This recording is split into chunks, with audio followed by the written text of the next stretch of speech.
Hello everyone, I am Sakshi from law prep. जैसा कि हमने अपने प्रीवियस वीडियो में डिस्कस किया था कि जेएलओ की वैकेंसी मोस्ट प्रोबेबली 14 या 15 अक्टूबर को अपने एग्ज़ाम कंडक्ट करवा देंगे। तो फ्रेंड्स, अभी जैसे कि आज है date 17th, right, 17th of अगस्त। तो अभी हमारे पास अगर हम काउंट करते हैं तो अप्रॉक्स 60 डेज बचते हैं। लेकिन आप अगर आज से प्रिपरेशन अपनी स्टार्ट कर रहे हैं तो 60 डेज़ में आप इस एग्ज़ाम की किस तरीके से या किस स्ट्रैटेजी को ध्यान रखते हुए प्रिपरेशन करें कि 60 डेज़ में आप इस एग्ज़ाम को क्रैक कर दें। तो यहाँ पे मैंने आपको 10 डेज़ का एक्सेप्शन दिया है। हालांकि आपके पास 60 डेज़ है, लेकिन हमारा आज का टॉपिक होगा strategy to crack JLO in 50 days, कि आप 10 डेज़ का एक्सेप्शन रख के 50 डेज़ में कैसे जेएलओ को क्रैक कर सके। तो without wasting any further time, let's get started with our today's video. तो सबसे पहले हम बात करेंगे कोई भी एग्जाम को क्रैक करने से पहले कि इसका सिलेबस क्या है। We will discuss about the syllabus of the exam. तो सिलेबस ऑफ जेएलओ,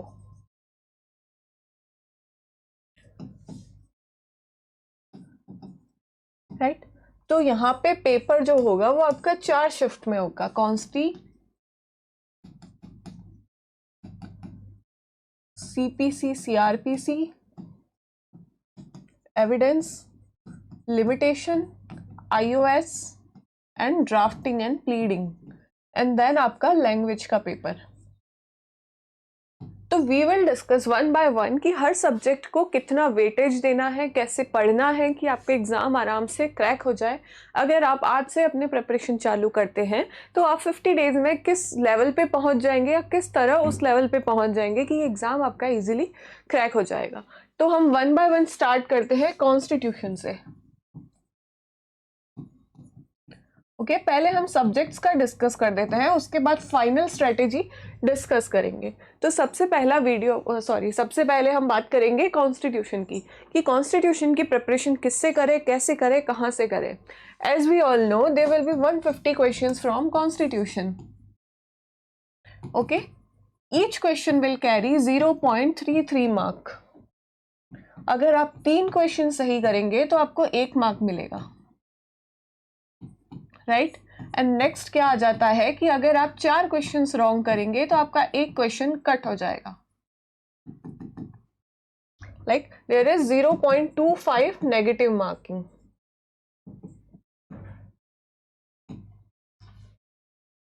ओके, तो ये है कॉन्स्टी का एक बेसिक स्ट्रक्चर, ठीक है, पेपर का। अभी आपका पेपर पूरा होगा 50 मार्क्स का, एंड आपके पास टाइमिंग रहेगा 3 hours to attend the paper. First paper जो होगा आपका मॉर्निंग शिफ्ट में, वो कॉन्स्टी का होगा, ठीक है। सबसे पहले मॉर्निंग शिफ्ट में ऑन 14 मोस्ट प्रोबेबली आपका फर्स्ट पेपर जो होगा वो होगा कॉन्स्टिट्यूशन ऑफ इंडिया का। तो अब हम कॉन्स्टिट्यूशन की प्रिपरेशन कैसे करें, कहाँ से करें। तो फ्रेंड्स, क्या होता है ना, प्रिपरेशन करना सबसे पहले आपको देखना होगा प्रीवियस ईयर पेपर्स को। तो आप अठाना अब तक की 2 बार एग्जाम्स हो चुके हैं जेएलओ के, तो दोनों 2013-14 एंड सेकेंड है 2019-20। आप दोनों के कॉन्स्टी के पेपर्स लीजिए एंड देखिए कि क्वेश्चंस का फॉर्मेशन क्या है, एग्जाम का पैटर्न क्या है, what are the types of questions they are asking from you. उनको चाहिए कि आपको किस फील्ड में वो चाहते हैं कि इस फील्ड में इनकी नॉलेज बेटर हो, किस टाइप के क्वेश्चंस रिपीट हो रहे हैं, किस टाइप के क्वेश्चंस बार बार पूछे जा रहे हैं। ओके, तो अगर हम इवेल्युएट करें कॉन्स्टी से क्या आता है, तो सबसे पहले जो सोर्सेज ऑफ कॉन्स्टिट्यूशन है, ठीक है, सोर्सेज ऑफ कॉन्स्टिट्यूशन बहुत ज्यादा पूछे जाते हैं। कम से कम 10 से 15 क्वेश्चन जो होंगे वो होंगे फ्रॉम सोर्सेज ऑफ कॉन्स्टिट्यूशन, कि कॉन्स्टिट्यूशन के डिफरेंट पार्ट्स है, like fundamental rights, fundamental duties, preamble, DPSP, amendments, ये सब कहाँ कहाँ से आए हैं, like emergency provisions and so on, parliamentary form etcetera etcetera. ये सोर्सेज ऑफ कॉन्स्टिट्यूशन आपको पूछा जाएगा कि कॉन्स्टिट्यूशन ने अपना कौन सा प्रोविजन किस कंट्री से अडॉप्ट किया है। ओके, तो 10 to 15 क्वेश्चन सिर्फ सोर्सेज ऑफ कॉन्स्टिट्यूशन के आपको पूछे जाएंगे। नेक्स्ट पार्ट आ जाता है हमारा आर्टिकल्स। तो डायरेक्टली आर्टिकल बेस्ड क्वेश्चंस वहाँ पे आते हैं। Okay, again 10 to 15 questions directly article based आ जाएंगे कि एनीथिंग लाइक सुप्रीम कोर्ट है, उसमें जजेस का अपॉइंटमेंट कौन से आर्टिकल में दे रखा है, जजेस का रिमूवल कौन से आर्टिकल में दे रखा है, हाई कोर्ट की रिट की पावर कौन से आर्टिकल में दे रखी है, and the list goes on. ठीक है, तो वो इस टाइप के क्वेश्चंस डायरेक्टली आर्टिकल से पूछ सकते हैं, तो उसके लिए आपको गो थ्रू करना पड़ेगा इंडेक्स से। ठीक है, ये सारे क्वेश्चंस आपके इंडेक्स में कवर हो जाएंगे। नेक्स्ट टॉपिक क्या आता है, तो नेक्स्ट टॉपिक आता है हमारे fundamental rights, fundamental duties, DPSPs, citizenship, okay, supreme court, high court, attorney general, advocate general, president, then emergency provisions, schedules जो पीछे दे रखे हैं उनमें से, तो वो वहाँ से क्वेश्चंस काफ़ी कैरी करते हैं, क्योंकि उसमें स्पेशली दे रखा है, जो जेएलओ का सिलेबस है उसमें क्लियरली मेंशन है कि स्पेशल फोकस जो रहेगा वो इन टॉपिक्स पे रहेगा, तो आप भी अपना स्पेशल फोकस है वो इन टॉपिक्स पे रखिए। ओके, नेक्स्ट क्वेश्चंस जो आते हैं वो आते हैं case law basis. There will be around 15 to 20 questions जो डायरेक्टली केस लॉ बेसिस होंगे। Okay, and this is minimum, मतलब minimum 15 to 20 questions case law के होंगे, मैक्सिमम इट में एक्सटेंड टू 30 to 35 क्वेश्चंस। आपको केस लॉज पे बहुत अच्छे से फोकस करना होगा, सारे केस लॉज उठा के आपको देखने होंगे, केशवानंद भारती हो गया, एस आर बोमई हो गया, MC मेहता हो गया, इनफैक्ट जोसेफ साइन एंड नवतेज सिंह जौहर, जो भी अभी लीडिंग केसेस है, राइट, मुरली शंकर वगैरह वगैरह, वो सारे आपको एक बारी लैंडमार्क केसेस जो भी है अपने सुप्रीम कोर्ट के, उन सब से गो थ्रू करना होगा, क्योंकि केस लॉज के आपको पास मिनिमम 15 to 20 क्वेश्चंस आएंगे।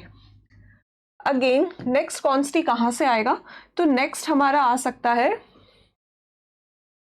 Sources done, articles, okay, and amendments. ठीक है, फिर आपको फोकस करना है अमेंडमेंट्स पे। कॉन्स्टिट्यूशन के अमेंडमेंट्स पूछे जाते हैं, 42nd अमेंडमेंट कौन सा है, 43rd कौन सा है, 76 कौन सा है, 84th कौन सा है, 105, 104, 3, 2, 100, सारे अमेंडमेंट्स आपको अच्छे से देखने होंगे। वहाँ पे क्वेश्चन आ सकता है एनजेक को कौन से अमेंडमेंट से ऐड किया, कौन से अमेंडमेंट से रिमूव किया। Okay, they can ask you anything from amendments, तो आपको 1 to लेके 105 तक जितने भी अमेंडमेंट्स हैं सारे अच्छे से गो थ्रू करने हैं। ठीक है, तो ये हमारा हो गया बेसिक की कहाँ कहाँ पे हमें स्पेशल फोकस करना है। पहले इन जगह पे आप फोकस करिए। ठीक है, यहाँ से आपका 50 to 60% पेपर कवर होगा, मे बी इट में एक्सटेंड टू 70 to 75%, राइट, इसके बाद कुछ बचता ही नहीं है बेसिकली। अगर आपने ये सब एक बार पढ़ लिया है तो 70 to 75% आपका यहाँ से कवर हो जाएगा। उसके बाद इन डेप्थ आपके पास क्वेश्चंस आ सकता है from money bills, right, money bills और 245 to 250 वहाँ से आ सकता है, plus language of court and so on. तो पहले आप अपना स्पेशल फोकस, अगर आपको आज से पढ़ना स्टार्ट करना है तो कॉन्स्टिट्यूशन के इन प्रोविजंस को सबसे पहले आप देखिए, राइट। ये प्रोविजंस अगर आपके कवर हो जाते हैं उसके बाद आप दूसरा ले सकते हैं, और इनके लिए आप क्या करिए कि आप जितना ज़्यादा हो सके उतनी प्रैक्टिस करिए। ठीक है, इन क्वेश्चंस को जितनी ज़्यादा हो उतना पढ़िए। सारी रिट्स जो भी है आपको 5 तरह की रिट्स याद होनी चाहिए, एंड दैट्स इट। ये है आपका बेसिकली कॉन्स्टिट्यूशन को आप कैसे प्रिपेयर करें। नेक्स्ट हम बात करते हैं हमारा सेकेंड सब्जेक्ट। सेकेंड सब्जेक्ट कौन सा होगा अपना, तो CPC and CrPC, evidence act, limitation, IOS and drafting pleading. Okay, we'll talk about IOS and drafting pleading later. पहले हम इनके सीपीसी सीआरपीसी एविडेंस वगैरह के बारे में बात कर लेते हैं। व्हाई?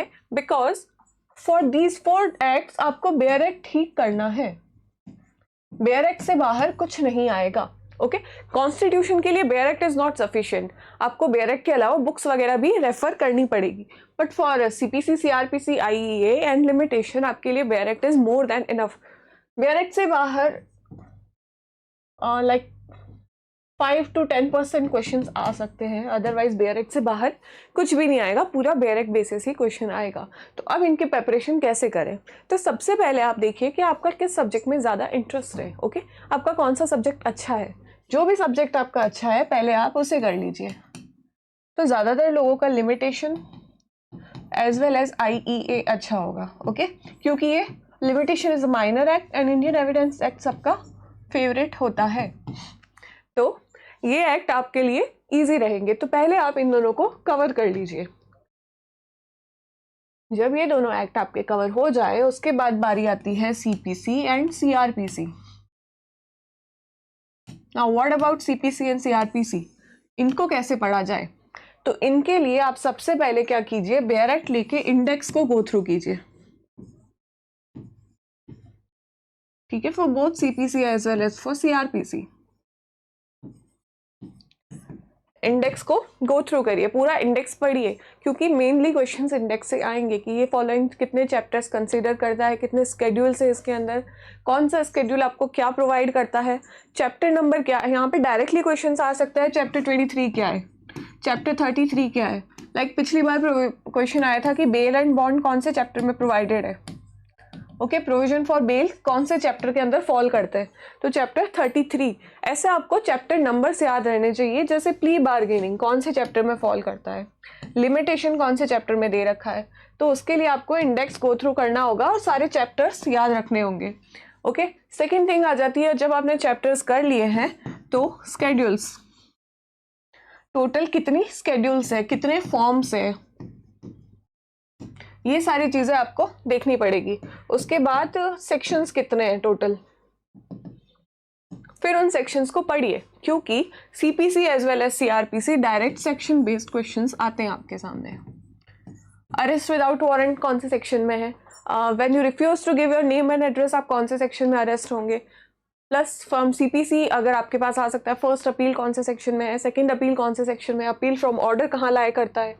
तो ये सारे सेक्शन बेस्ड क्वेश्चंस आपके पास पूछे जाएंगे। डिक्री की डेफिनेशन कौन से सेक्शन में है, कॉन्स्टिट्यूशन ऑफ क्रिमिनल कोर्ट्स कौन से में है, क्लासेस ऑफ कोर्ट्स किस में है, ये सब चीज़ें डायरेक्ट सेक्शन बेस्ड आएगी। तो आपको मेन फोकस किस पे करना है, for the purpose of CPC CRPC आपको पूरा इंडेक्स चेक करना है। ठीक है, जब आपका इंडेक्स हो जाए उसके बाद आप जाइए एक्ट नंबर। ठीक है, and this is not only for CPC and CRPC, Indian evidence act and limitation, इनका भी सेम प्रोसेस रहना चाहिए। ओके, अगेन हम डिस्कस करते हैं। तो Indian evidence act, CPC CRPC and okay that's it. तो इनके लिए हमें क्या क्या कैसे पढ़ना है, तो सबसे पहले आप इंडेक्स, ठीक है, जब आपने चारों एक्ट्स का इंडेक्स गो थ्रू कर लिया, सेकंड आप पहुंचिए act number, enforcement date,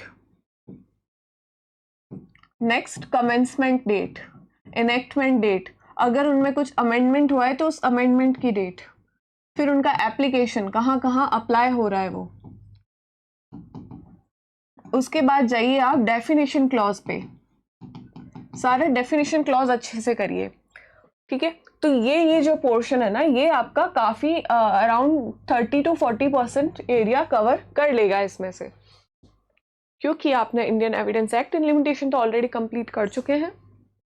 CPC CRPC में आप बेसिक यहाँ से स्टार्ट कीजिए, ये सब आपका हो जाए उसके बाद आप सेक्शंस पे आ जाइए। तो CPC में क्या है ना, CPC is divided into 2 parts, sections and orders. अगर आपको ऑर्डर्स याद नहीं हो रहे हैं, आप ऑर्डर्स से डर रहे हैं कि इतने सारे ऑर्डर्स, तो आप क्या कीजिए कि ऑर्डर्स को इंडेक्स से देख के ऑर्डर के नाम याद कर लीजिए। ठीक है, कि कौन सा ऑर्डर कौन सा है, ऑर्डर 1 क्या है, ऑर्डर 2 क्या है, ऑर्डर 3 क्या है, वो आप ऑर्डर के नाम याद कर लीजिए। प्लस वहाँ पे आपका जो नोटिफिकेशन है उसके अंदर क्लियरली लिखा हुआ है कि फ्रॉम CPC और CRPC स्पेशल फोकस किसके ऊपर रहेगा, तो स्पेशल फोकस उन सेक्शन से ऑर्डर्स पे रहेगा जो कि एडमिनिस्ट्रेशन रिलेटेड है। ओके, तो CPC के वो ऑर्डर्स जो कि एडमिनिस्ट्रेशन प्रोसीडिंग्स कैसे चलेगी उससे रिलेटेड है, उन्हें स्पेशल फोकस कीजिए। ठीक है, आप सारे ऑर्डर्स नहीं कर सकते तो it's all right, you do not need to study everything, सब कुछ पढ़ना जरूरी नहीं है, आपको एग्जाम क्वालिफाई करना है। तो आप देखिए कि एग्जाम क्वालिफाई कैसे कर सकते हैं उस तरीके से। अब जैसे कि काफ़ी कम टाइम बचा है तो आप सब कुछ नहीं पढ़ सकते इतने टाइम में, तो एक स्ट्रैटेजी बनाइए, ठीक है, कि फर्स्ट आपकी प्रायोरिटी रहनी चाहिए कि एग्जाम क्वालिफाई करने के लिए या पास करने के लिए मुझे कितना पढ़ना ज़रूरी है। जब आप वो पढ़ लें उसके बाद आप एक्स्ट्रा पढ़ें, उसके बाद अगर और टाइम बच जाता है तो आप इन डिटेल सब कुछ पढ़ सकते हैं फिर, ठीक है, you may go for all और एवरीथिंग। सबसे पहले आप इतना पढ़िए जो आपको एग्जाम क्वालिफाई करने के लिए ज़रूरी है। तो सीपीसी के लिए क्वालिफाई करने के लिए आप ऑर्डर्स में इंडेक्स देखिए, ऑर्डर के नेम्स देखिए, फिर एडमिनिस्ट्रेशन रिगार्डिंग जो भी प्रोसीडिंग्स वगैरह है वो सारे ऑर्डर्स देखिए। उसके बाद आप ऑर्डर 1 to 10 तो पक्का देख लीजिए, ठीक है, फॉर श्योर इनको देख ही लीजिए। उसके बाद आ जाते हैं हमारे अपील्स के ऑर्डर, अपील रिगार्डिंग जितने भी है वो सब देख लीजिए। उसके बाद आ जाएगा अपना ऑर्डर लाइक फॉर अपील्स के ऑर्डर हो गए। उसके बाद आ जाते हैं हमारे और सीपीसी से, हाँ राइट, इंजंक्शन वाले, ठीक है, order 40, appointment of receiver and so on.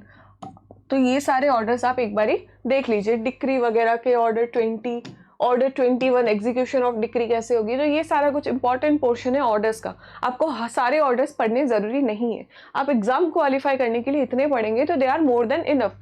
लेकिन ये तब इनफ होगा जब आप सेक्शंस पे फोकस करेंगे, एंड सीपीसी के सेक्शंस ज़्यादा नहीं है फ्रेंड्स, ओनली 158 सेक्शंस है और वो आप इजीली कर सकते हैं। इतनी बड़ी बात नहीं है सेक्शंस को करना, आप इजीली कर सकते हैं उसको, ठीक है। तो आप सेक्शंस पे फोकस कीजिए एंड जो इंपॉर्टेंट ऑर्डर्स है उन पे फोकस कीजिए, लेकिन ऑर्डर के नाम सबके याद होने चाहिए आपको। उसके बाद नेक्स्ट आ जाता है हमारा सीआरपीसी,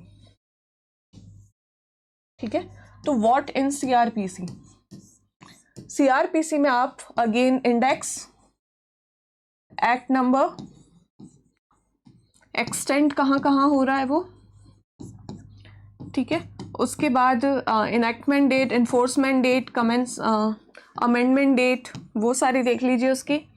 उसके बाद आ जाएगा आपका डेफिनेशन क्लॉज, डेफिनेशन क्लॉज के बाद आ जाएगा आपका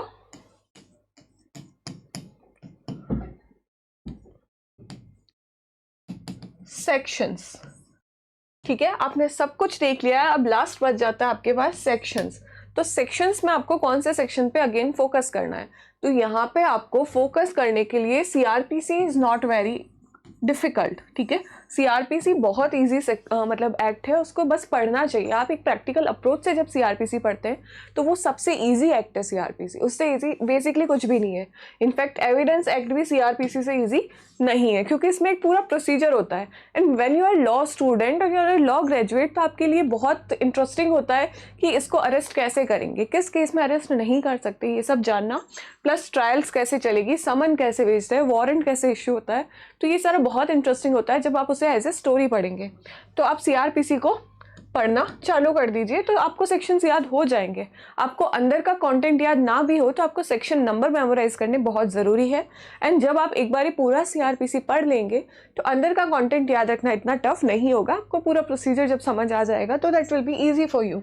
लेकिन अगेन स्पेशल फोकस कहाँ रखना है, तो स्पेशल फोकस आपको किन सेक्शंस पे रखना है। फर्स्ट वहाँ पे मेंशन है कि जो एडमिनिस्ट्रेशन अफेक्टिंग सेक्शंस है उस पे स्पेशल फोकस रखना है, like chapter 23 of CrPC. Okay, CrPC के चैप्टर 23 पे आपको थोड़ा स्पेशल फोकस रखना है।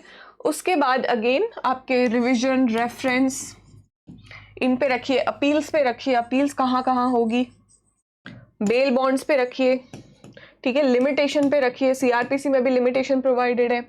देन ट्रायल्स पे रखिए, ठीक है, प्लेसेस पे रखिए कि ट्रायल्स कहाँ होगी, इंक्वायरी ट्रायल। फिर वो जो सेक्शन है 144, 133 जहाँ पे एग्जीक्यूटिव मैजिस्ट्रेट का रोल है, ओके, जहाँ पे भी एग्जीक्यूटिव मैजिस्ट्रेट का रोल आ रहा है उन सारे सेक्शंस पे फोकस रखिए एक स्पेशल। फिर आ जाता है समन टू प्रोड्यूस डॉक्यूमेंट, फिर आ जाता है आपने summon and witness, sorry warrant, ठीक है, to produce witness, search warrant के हो गए। नेक्स्ट, पोस्टल अथॉरिटी को अगर आपको समन इश्यू करना है तो किस किस के पास पावर है। अगर आपको कुछ पब्लिकेशन है उसको फोरफीट करना है तो किसके पास पावर है। उस फोर फीचर को कैंसिल करवाना है आपको, ठीक है, फोर फीचर को वॉइड डिक्लेयर करवाना है तो वो पावर किसके पास है, एंड सो, ठीक है। तो ये सारे आप सेक्शंस पे ध्यान रखिए। ये सेक्शंस जब आपके हो जाए उसके बाद आप आगे मूव ऑन कर सकते हैं। तो ये हो गया हमारा basic structure for the purpose of CrPC. Next हम आ जाते हैं, सीआरपीसी हो गया, सीपीसी हो गया, एविडेंस हो गया एंड लिमिटेशन हो गया, क्योंकि हमने वो ऑलरेडी देख लिया है कि एविडेंस एंड लिमिटेशन आपको पूरे कंप्लीट करने होंगे। अब आ जाता है हमारा interpretation of statutes and drafting and pleading. ये कहाँ से आएंगे?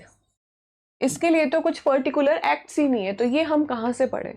तो इसके लिए आप क्या कीजिए, प्रीवियस ईयर पेपर देखिए, ठीक है। प्रीवियस ईयर पेपर से आपको पता चल जाएगा कि आईओएस एंड ड्राफ्टिंग प्लीडिंग के पहली चीज तो कितने क्वेश्चंस आ रहे हैं, number of questions.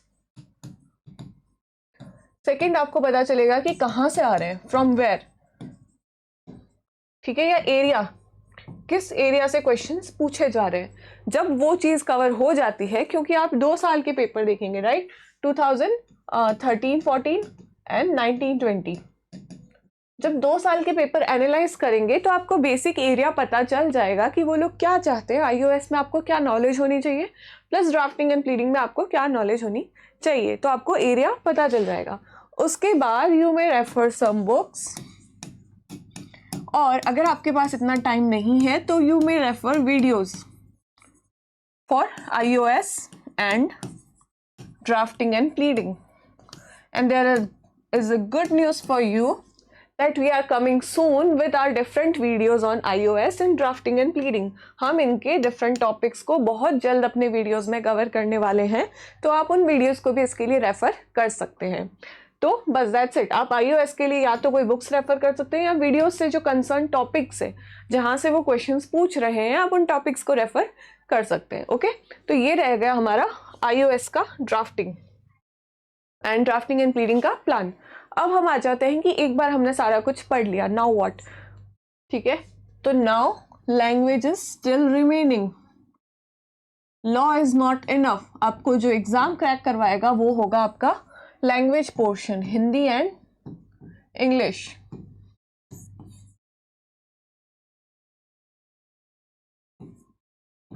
Okay, language portion जो है वो आपको एग्जाम क्रैक करवाएगा। फ्रेंड्स, लॉ के क्वेश्चन इतने बेसिक आते हैं कि people are easily scoring around 40 to 45 marks in each paper. Okay, out of 50, 40 to 45 questions वो इजीली, मार्क्स वो इजीली स्कोर कर रहे हैं। बट जैसा कि मैंने आपको पहले बताया कि 40% आपके क्वालिफाइंग मार्क्स हैं। अगर आप 40% मार्क्स नहीं ला रहे हैं इन ईच पेपर, तो चाहे आप 50 आउट ऑफ 50 भी स्कोर कर लें, बट ये अगर आपके नहीं आ रहे हैं तो आप क्वालिफाई नहीं होंगे फॉर फाइनल मेरिट। तो इसके लिए आपको क्या करना होगा, हर पेपर में पहला आपका टारगेट रहना चाहिए कि मैं मिनिमम 40% स्कोर करूं। जब आपके मिनिमम 40% स्कोर हो जाए हर पेपर में, तो फिर आपका सेकंड टारगेट रहना चाहिए कि मैं कैसे मेरिट क्लियर करूं। ओके, ये 2 टारगेट होने चाहिए आपके। पहला है मिनिमम 40% एंड सेकंड है मेरिट। That's it. ये 2 टारगेट आपको रखने हैं, मिनिमम 40% क्लियर करना एंड देन मेरिट क्लियर करना। तो 40% के लिए मैंने ऐसे लिटरली पेपर्स देखे हैं, स्टूडेंट्स मेरे पास आए हैं कि मैम 40 to 45 उन्होंने इजीली स्कोर कर दिए हैं इन प्रीवियस ईयर्स।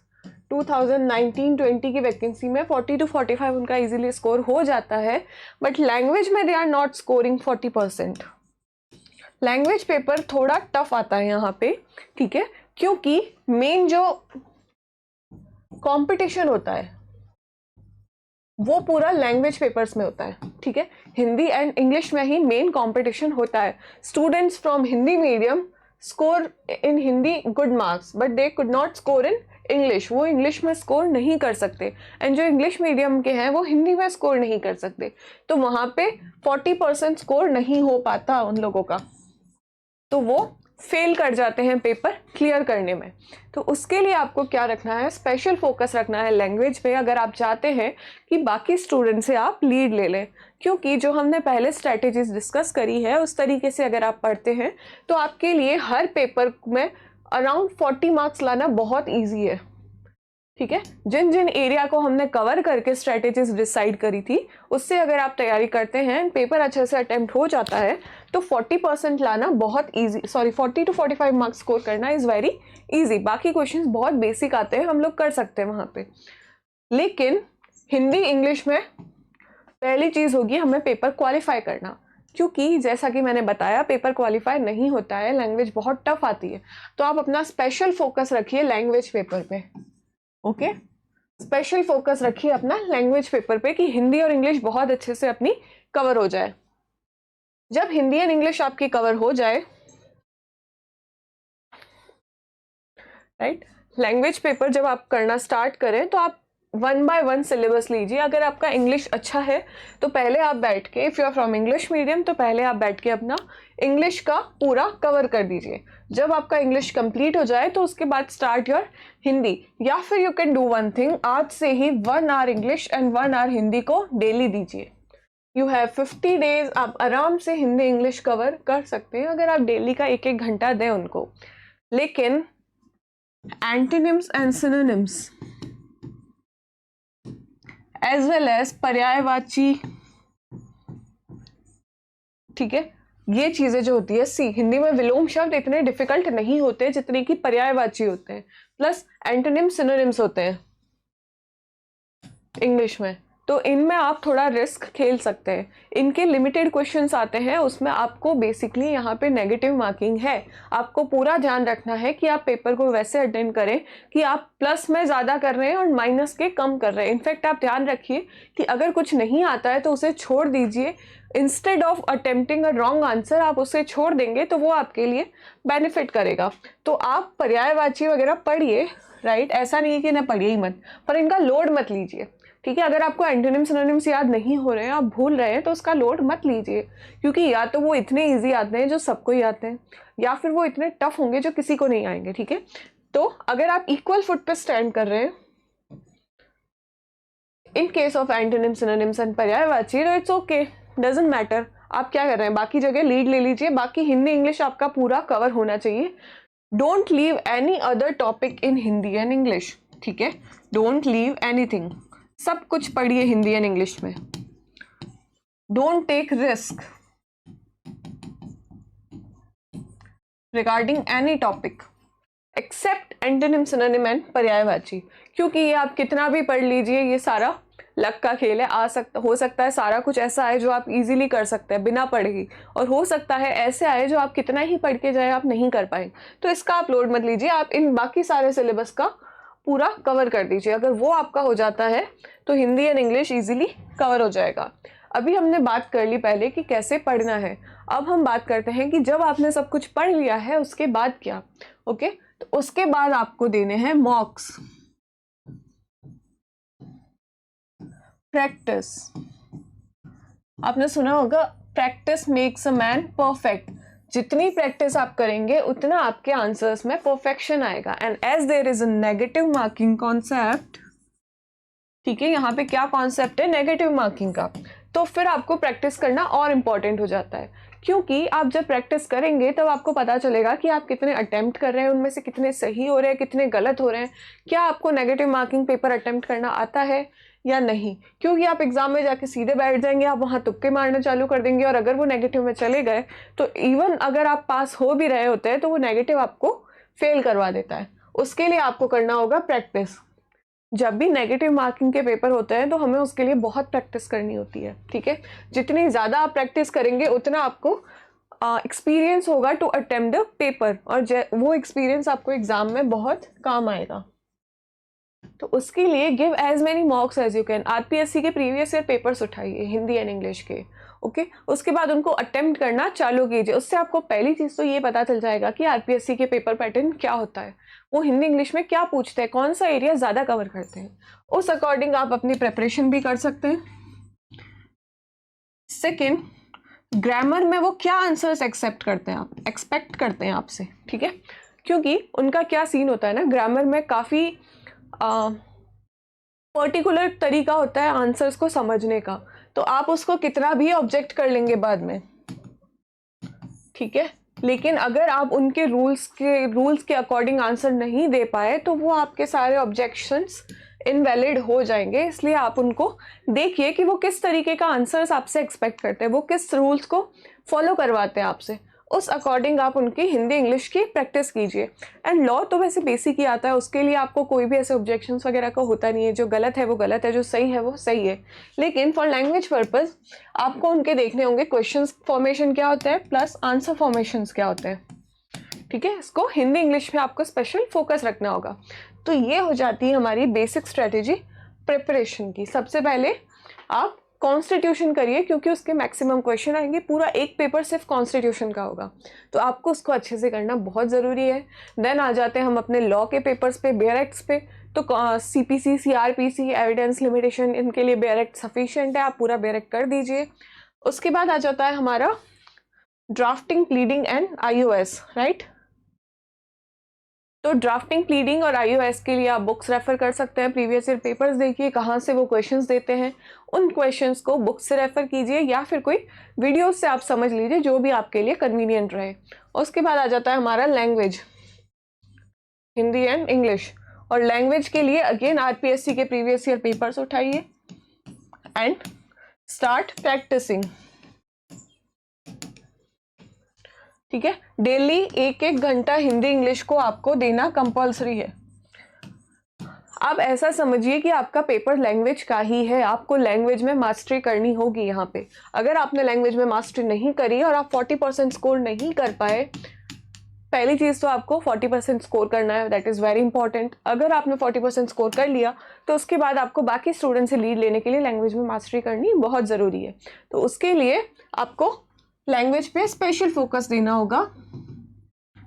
नाउ जब हम सिलेबस देखते हैं तो उसमें सिर्फ ये लिखा हुआ है कि लैंग्वेज पेपर होगा, उसमें हिंदी एंड इंग्लिश पूछी जाएगी, लेकिन हिंदी इंग्लिश में क्या आएगा, ठीक है। ये एक बहुत बड़ा क्वेश्चन है। हिंदी इंग्लिश से वो लोग क्या पूछेंगे?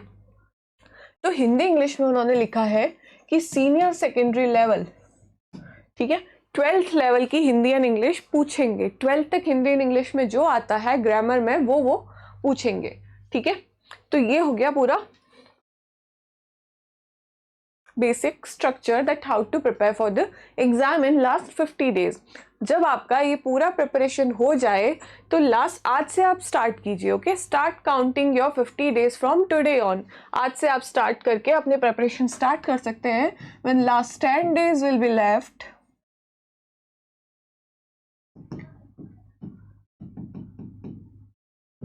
We will meet again, okay. जब लास्ट के 10 डेज बचेंगे तो हम फिर से मिलेंगे एंड वी विल डिसाइड कि how to prepare in 10 days, या आप लास्ट 10 डेज में क्या स्ट्रेटेजी रखें। 10 days strategy, okay. And another segment हमारा होगा how to attend the exam.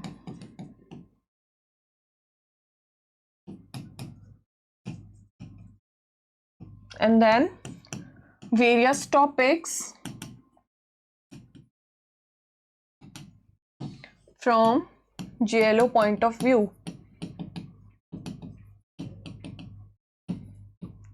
Exam point of view, right. तो ये 3 टॉपिक्स हम आगे इन फ्यूचर डिस्कस करेंगे। सबसे पहले हम अपने नेक्स्ट सेगमेंट से यहाँ से स्टार्ट कर सकते हैं, various topics from interpretation of statutes and drafting and pleading. उससे लेके हम रेगुलर टॉपिक्स अपलोड करते रहेंगे फॉर योर हेल्प।